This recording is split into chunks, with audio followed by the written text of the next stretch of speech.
Hello dear students, welcome in ASC starter. Dear students, इस video में मैं आपसे साइंस के बारे में जो आपका टर्म सेकंड का एग्ज़ाम होने वाला है ना, ठीक है, अभी आपका जैसे प्री बोर्ड भी है, तो मैं ऐसी ऐसी बातें आपको इस वीडियो में बताने जा रहा हूँ जिससे कि आप अपना पेपर बहुत अच्छा कर सकते हैं और काफ़ी अच्छा स्कोर कर सकते हैं, फुल आउट ऑफ फुल भी ला सकते हैं। इस वीडियो में ना मैं आपको सबसे ज़्यादा इम्पोर्टेंट टॉपिक्स जो आपको करने हैं, जिसमें से सारे क्वेश्चन आ सकते हैं, ठीक है, वो सारे के सारे मैं आपको दिखाऊंगा। ठीक है, ये वीडियो आपके लिए काफ़ी हेल्पफुल होगी, ये मेरा पूरा विश्वास है। ठीक है, अब हम एक एक चीज़ आगे करते हैं।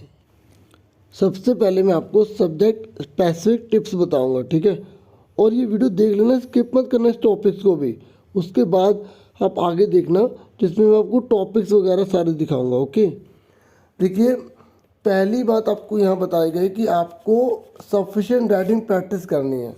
ठीक है, जो भी आपने नोट्स बनाए हैं, जो भी आपने इम्पोर्टेंट क्वेश्चन है, अब अगर नोट्स और इम्पोर्टेंट क्वेश्चन आपके पास नहीं है तो मैं आपको बता दूँ कि जो मस्ट डू है, ठीक है, मस्ट डू और जो सपोर्टिव मटेरियल है, इसको आप अच्छे से करें। ठीक है, बाकी और क्या क्या करना है मैं बताता हूँ। और मस्ट डू आप कहाँ से गेट करेंगे?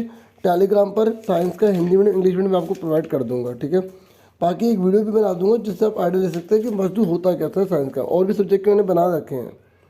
ठीक है, आप वो भी देख लेना, आपको प्लेलिस्ट मिलेगी डिस्क्रिप्शन में। अब ध्यान से सुन लो क्योंकि इस समय मैं सिर्फ साइंस के बारे में बता रहा हूँ आपको। देखिए, आपको अगर पास होना है, ठीक है, जो बच्चे मतलब बहुत ज़्यादा डर रहे हैं उनको भी जो है ना इसमें काफ़ी बेनिफिट मिलेगा।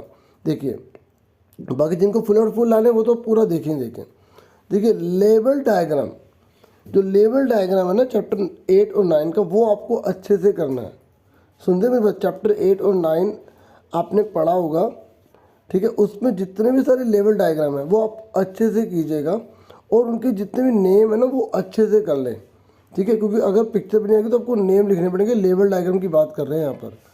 अब चैप्टर 4 में देखिए, चैप्टर 4 में आपको इलेक्ट्रॉन डॉट स्ट्रक्चर्स की बात बताई जा रही है कि इसकी प्रैक्टिस आपको करनी है।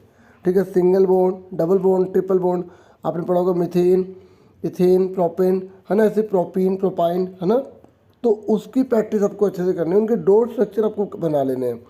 और जैसे बुक के अंदर आपका एक हाइड्रोजन का दे रखा है, ठीक है, क्लोरीन का दे रखा है, ठीक है, तो जो single bond, double bond, triple bond के जो एग्जांपल दे रखे हैं ना वो भी आप अच्छे से कर लेना।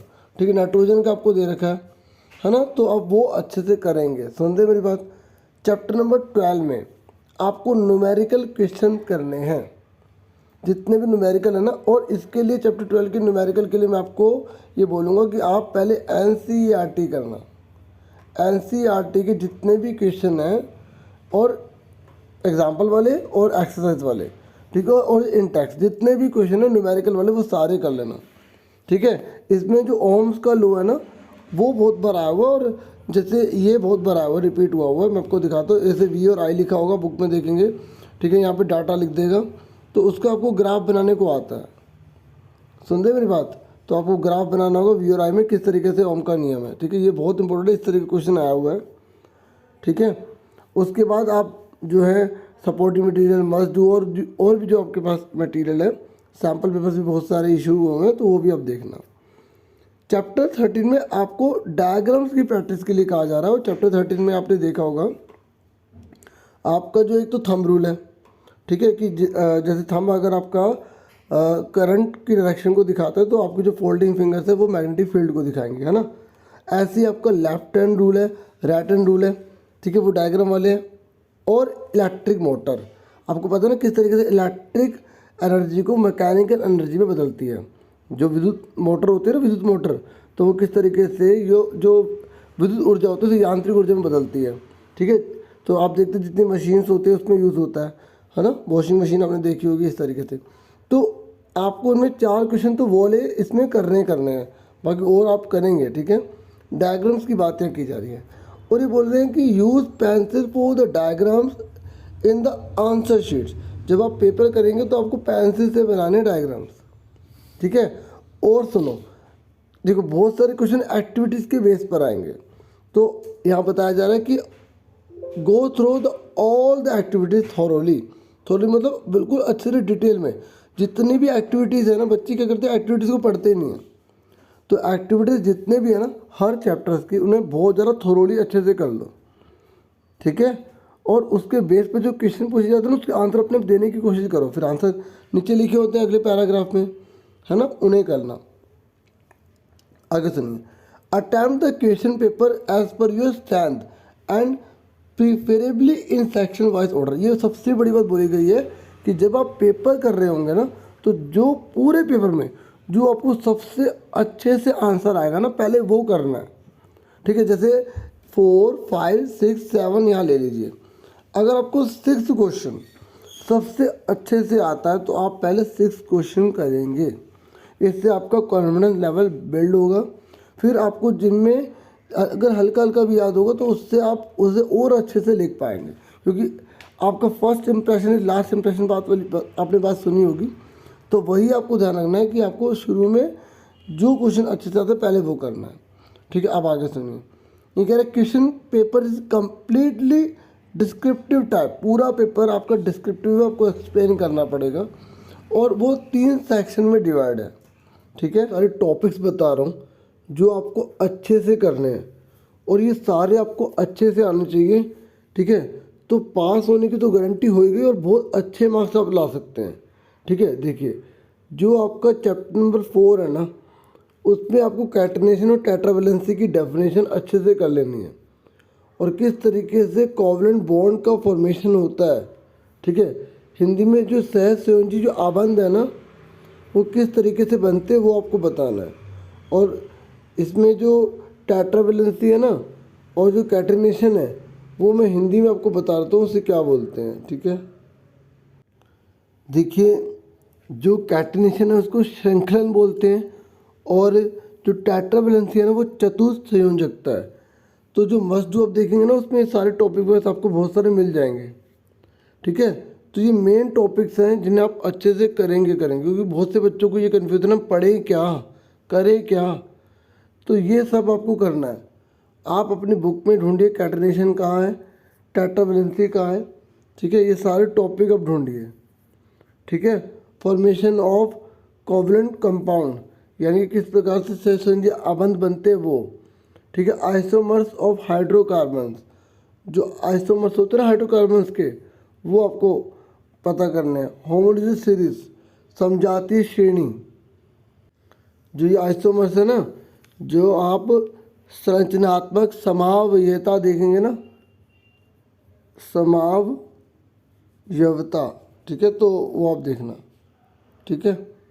और जो चैप्टर नंबर 5वां है उसमें वर्गीकरण की क्यों आवश्यकता है, नीड फॉर क्लासिफिकेशन, और जो अलग अलग जो व्यक्ति थे वैज्ञानिक, उन्होंने जो वर्गीकरण किया था उसकी अलग अलग जो उन्होंने अपने बारे में बताया ना, जैसे डॉबेराइनर ने, न्यूलैंड ने, मैनलिव ने, ठीक है। तो उन सब के बारे में बताना। जैसे न्यूलैंड के बारे में इन्होंने जो है केवल कैल्शियम तक इनकी थ्योरी से निकली, है ना। और इन्होंने तो ये भी कहा था कि बहुत कम एलिमेंट होंगे, इतने होंगे, लेकिन उससे बहुत ज़्यादा निकल गए, है ना। और डॉबेराइनर ने जो ट्रेड दिए थे 3-3 के, उन्होंने ग्रुप बनाए थे, उन्होंने बोला पहला और तीसरे को जोड़ोगे तो बीच वाला निकलेगा एवरेज, है ना। तो उनकी केवल 3 तक से निकले, बाकी आगे वो एक्सप्लेन कर नहीं पाए। मैनलिव पीरियोडिक टेबल काफ़ी सक्सेसफुल रही थी, लेकिन इन सब की खास बात क्या थी, इन सब की खास बात ये थी कि एटॉमिक मास के बेस पर अरेंज कर रहे थे, परमाणु द्रव्यमान के आधार पर। जबकि मॉडर्न पीरियोडिक जो टेबल थी ना, आधुनिक अवसरणी, वो परमाणु संख्या के आधार पर कर रही थी, एटॉमिक नंबर के आधार पर कर रही थी, है ना। तो वो आपको यहाँ पर अच्छे से सारे टॉपिक करने हैं, ठीक है। अब हिंदी वालों के लिए मैं थोड़ा इतना ही बता पाऊंगा जो जो मुझसे हो पा रहा है, ठीक है। संयुक्ता, atomic size, metallic, not metallic मतलब धातु अधातु, ठीक है, तत्व की जो है ना गुण।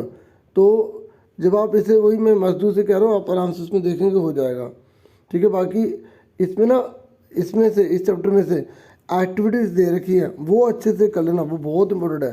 जैसे एक ऐसे टेबल बने होंगे, इसमें नंबर लिखे होंगे, यहाँ पे एलिमेंट लिखे होंगे, तो वो इसलिए वो आपको बताए, उसमें आपको बताना पड़ेगा कि किसकी संयोजकता ज़्यादा है, किसकी वैलेंसी ज़्यादा है, ठीक है। मतलब किसकी वैलेंसी, मतलब लाइन से लगाओ, इंक्रीजिंग ऑर्डर, डिक्रीजिंग ऑर्डर, कौन ग्रुप में कौन पीरियड में है, ठीक है। अब चैप्टर नंबर 8 में आ जाइए।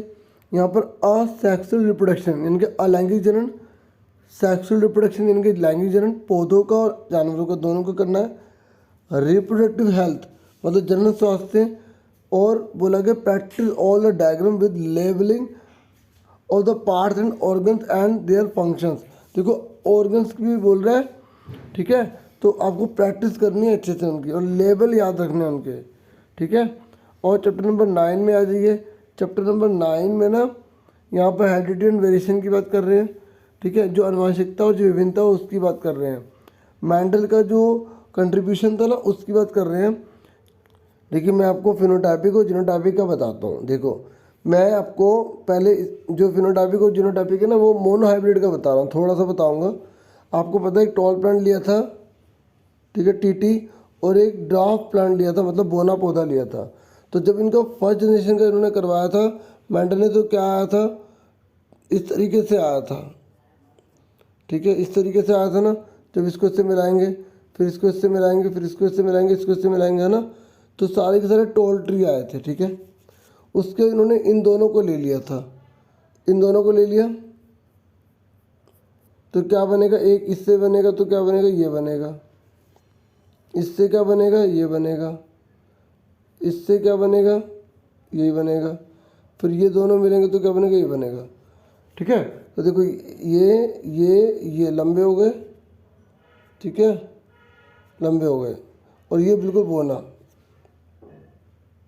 ठीक है, ये बोना सा हो गया, ये वाला पौधा, है ना।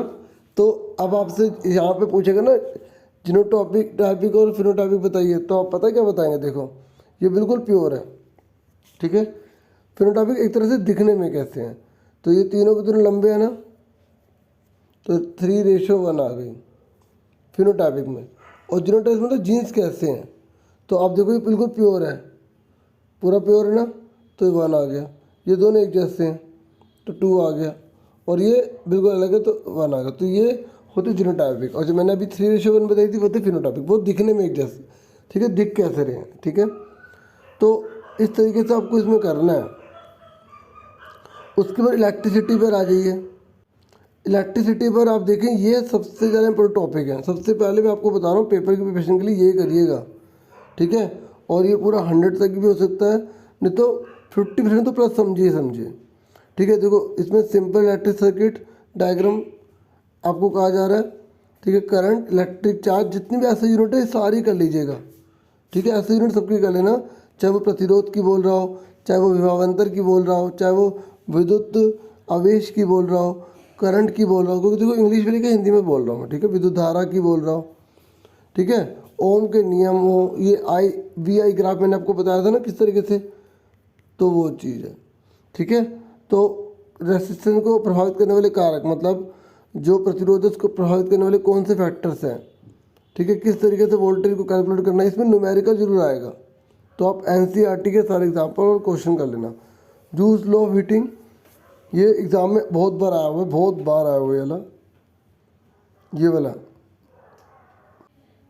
ठीक है। Commercial unit of electrical energy, देखो बिल निकालने का आता है कि महीने का बिल निकालिए, ठीक है, आप मस्ट टू में देखेंगे ना वही क्वेश्चन आपको मिल जाएगा, ठीक है। और चैप्टर नंबर 13 पर आ जाइए।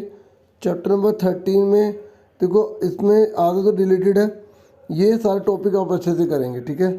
तो फील्ड लाइंस के फीचर्स आ सकती हैं, ठीक है, और मैग्नेटिक फील्ड्स जो एक सर्कुलर लूप में जब जाता है तो उसमें क्या क्या देखने को मिलता है, और अगर कंडक्टर में जाएगा स्ट्रेट में तो क्या होगा। मैंने अभी आपको शुरू में बताया था फ्लेमिंग का राइट हैंड जो है रूल है, लेफ्ट हैंड रूल है, ठीक है, और जो है वो आपको मैंने थंब रूल भी बताया था वो, ठीक है। थंब रूल मतलब अंगूष्ठ का नियम, बाएं हाथ का नियम, दाएं हाथ का नियम, विद्युत मोटर, ठीक है, और गैल्वोमीटर, ठीक है, गैल्वेनोमीटर, ठीक है, ये सारे के सारे। और 15 चैप्टर में ये टॉपिक है आप देख सकते हैं। इकोसिस्टम है, फूड चेन फूड वेब है, बायोलॉजिकल मैग्निफिकेशन है, ठीक है। डायग्राम जो भी है वो टॉपिकल लेवल का जो 10% का लो है वो जरूर कर लेना। मैं आपको 10 लो का जो 10% है वो बता देता हूँ। देखो मान लो किसी ये घास है, उसमें 2000 जूल है, कितनी है, 2000 जूल है, और उस घास को हिरण ने खा ले तो हिरण में कितनी ऊर्जा जाएगी, तो इसका 10% जाएगी, मतलब 10 से डिवाइड कर दो तो 200 जाएगी, फिर उस हिरण को लायन ने खा लिया, तो इस जो घास की एनर्जी दोस्तों गई है हिरण में, तो ये लायन में कितनी जाएगी, तो 10 से डिवाइड कर दो, ठीक है, तो 20 जाएगी। ठीक है, इस तरीके से इसे, यही है आपका क्वेश्चन। ठीक है, 10% लॉ ऑफ एनर्जी वाला। ठीक है, और गार्बेज मैनेजमेंट, ओजोन लेयर, इन टॉपिक को कर लेना। ठीक है, और यहाँ फिगर दे रखी हैं, इनको इग्नोर मत करना है, सारा बता रखा है बुक में के हिसाब से, एनसीईआरटी के हिसाब से अच्छे से कर लेना। ठीक है, और ये छूट गया था चैप्टर नंबर, ठीक है, 9 का, तो ये भी आप अच्छे से करेंगे। ठीक है, तो डियर स्टूडेंट, मैंने पूरी कोशिश करी है ये वीडियो आपके लिए काफ़ी हेल्पफुल हो, और साइंस में जो बच्चों को लगता है क्या पढ़े क्या ना पढ़े क्या इंपॉर्टेंट है, तो ये सबसे इंपॉर्टेंट टॉपिक्स हैं। ठीक है, ये ज़रूर कर लें, और मेरी तरफ से आप सबको all the best for your exam. Take care yourself dear students.